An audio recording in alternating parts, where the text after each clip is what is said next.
High বন্ধুরা, তো সবে আমি খানিকক্ষণ আগে এসেছিলাম। তো আমাদের এই মন্দিরটা ঠিক আছে, কবে পুজো শুরু হয়েছিল বা কি কি ব্যাপার, তো সবটা জিজ্ঞেস করব। আমাদের এই পুরোহিত মশাই আছেন, ঠিক আছে। তো কবে কি পুজো হয়েছিল বা আমাদের এই ঠাকুরের কোথায় বাড়ি আর কিভাবে এই পুজোটা শুরু হয়, তো সবটা জানবে, ঠিক আছে। একটু ধর ভাই, এভাবে ধরে থাক।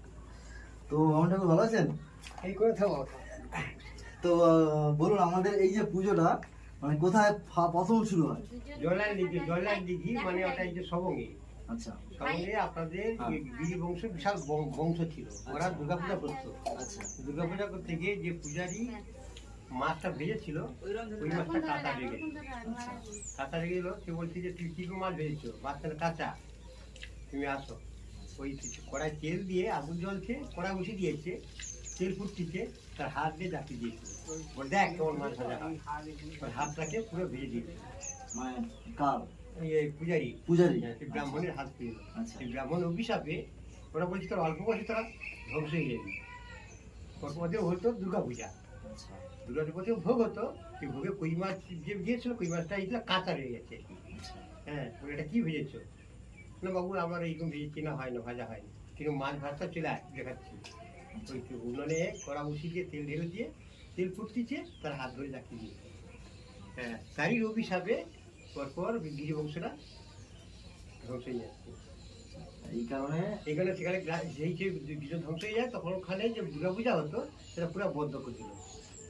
পুরো বন্ধ করে দিয়েছে, আর পুজো করতে পারে না, কিচ্ছু তো নেই, কাকে দিয়ে পুজো করবি? হ্যাঁ, তখন দাদারা সবাই চলে আসে, কিছু কিছু লোক লাঠি চলে আসে। আমাদের পরিবারটা, তাই তো? হ্যাঁ, পুরো চলে আসে এখানে, মানে দক্ষিণ ছোড়া চলে আসে। আচ্ছা এসে এখান থেকে পূজা আরম্ভ করে চণ্ডী পুজো। আচ্ছা এই চণ্ডী পুজো সেখান থেকে উৎপত্তি। আচ্ছা। তাহলে এই ঠাকুরের মানে কোথায় কোথায় বললেন বাড়ি? সবং সবং মেদিনীপুর সবং। মেদিনীপুর সবং।